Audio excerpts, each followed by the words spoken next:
కర్ణాటక మాజీ మంత్రి గాలి జనార్దన్ రెడ్డిపై కాల్పులు జరిగాయి. ఈ కాల్పుల్లో ఒక కాంగ్రెస్ కార్యకర్త కూడా చనిపోయారు. బళ్ళారిలోని గాలి జనార్దన్ రెడ్డి నివాసం వద్దే ఈ కాల్పుల ఘటన జరిగింది.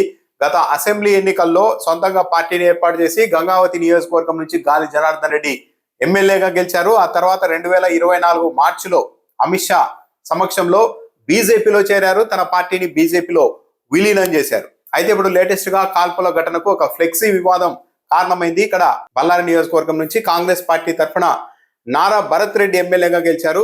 నగరంలో వాల్మీకి విగ్రహాన్ని ఏర్పాటు చేస్తున్నారు కాంగ్రెస్ పార్టీ వాళ్ళు. ఈ నేపథ్యంలోనే నగర వ్యాప్తంగా ఎమ్మెల్యే భరత్ రెడ్డి ఆయన అనుచరులు పెద్ద ఎత్తున ఫ్లెక్సీలు, బ్యానర్లు, పోస్టర్లు అతికించే కార్యక్రమం మొదలు పెట్టారు. ఇందులో భాగంగానే గాలి జనార్దన్ రెడ్డి ఇంటి దగ్గర కూడా పెద్ద ఎత్తున ఫ్లెక్సీలు, బ్యానర్లు ఏర్పాటు చేయడం, గోడ మీద పోస్టర్లు అతికించడం వంటివి కాంగ్రెస్ కార్యకర్తలు చేసే ప్రయత్నం చేశారు. ఎమ్మెల్యే నారా భరత్ రెడ్డి అనుచరుడు సతీష్ రెడ్డి దగ్గరుండి మరి గాలి జనార్దన్ రెడ్డి ఇంటి దగ్గర ఫ్లెక్సీలు, బ్యానర్లు, పోస్టర్లు అతికించే కార్యక్రమం చేశారు. ఆ సమయంలో గాలి జనార్దన్ రెడ్డి ఇంటి దగ్గర లేరు. గాలి జనార్దన్ రెడ్డి అనుచరులు అభ్యంతరం తెలిపారు. ఇక్కడ పెట్టద్దండి, ఫ్లెక్సీలు కానీ పోస్టర్లు కానీ గోడ మీద అతికించొద్దండి, దూరంగా పెట్టుకోండి అని చెప్పారు.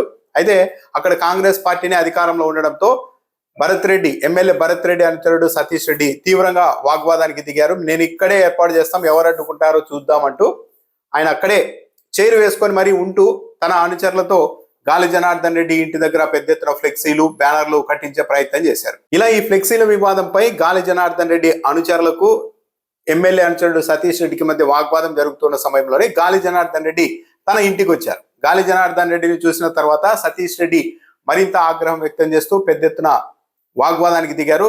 అయితే సతీష్ రెడ్డి ఒక్కసారిగా తన గన్మ్యాన్ దగ్గర ఉన్న తుపాకీని లాక్కొని గాలి జనార్దన్ రెడ్డి వైపు నేరుగా కాల్పులు మొదలు పెట్టారు. 5 రౌండ్ల కాల్పులు జరిపారు. వెంటనే తేరుకున్న గాలి జనార్దన్ రెడ్డి గన్మెన్లు కూడా ఎదురు కాల్పులు జరపడంతో కాంగ్రెస్ ఎమ్మెల్యే భరత్ రెడ్డి అనుచరుడు సతీష్ రెడ్డికి ఒక బుల్లెట్ గాయమైంది. దాంతోపాటు సతీష్ రెడ్డి వెంట వచ్చిన ఒక కాంగ్రెస్ కార్యకర్త రాజశేఖర్ అనే కాంగ్రెస్ కార్యకర్త ఈ కాల్పుల్లో చనిపోయారు. దీంతో ఒక్కసారిగా బళ్ళారిలో పెద్ద ఎత్తున ఉద్రిక్తత ఏర్పడింది. 2 పార్టీలకు సంబంధించిన కార్యకర్తలు అందరూ పెద్ద సంఖ్యలో అక్కడికి చేరుకొని పరస్పరం రాళ్లు రూపుకునే ప్రయత్నం కూడా చేశారు. గాలి జనార్దన్ రెడ్డి ఇంటి దగ్గర ఈ కాల్పుల ఘటన గురించి తెలియగానే బీజేపీ నాయకులు, మాజీ మంత్రి శ్రీరాములతో పాటు కొందరు ఎమ్మెల్యేలు అందరూ కూడా అక్కడికి వచ్చారు.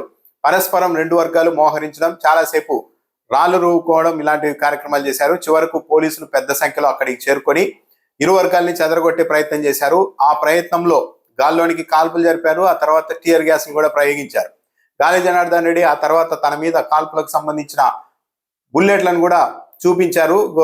తన మీద కాల్పులు జరిపారు. ఇదంతా కావాలని కాంగ్రెస్ ఎమ్మెల్యే భరత్ రెడ్డి చేయిస్తున్నారు. బళ్ళారిలో తాను ఉన్నాను కాబట్టి అది జీర్ణించుకోలేక ఈ కాల్పులు జరిపి తనను చంపేయాలని కుట్ర చేశారు. కానీ ఇలాంటి వాళ్ళని చాలా మందిని చూసి నేను ఇక్కడికి వచ్చారు, భయపడే ప్రసక్తే లేదు.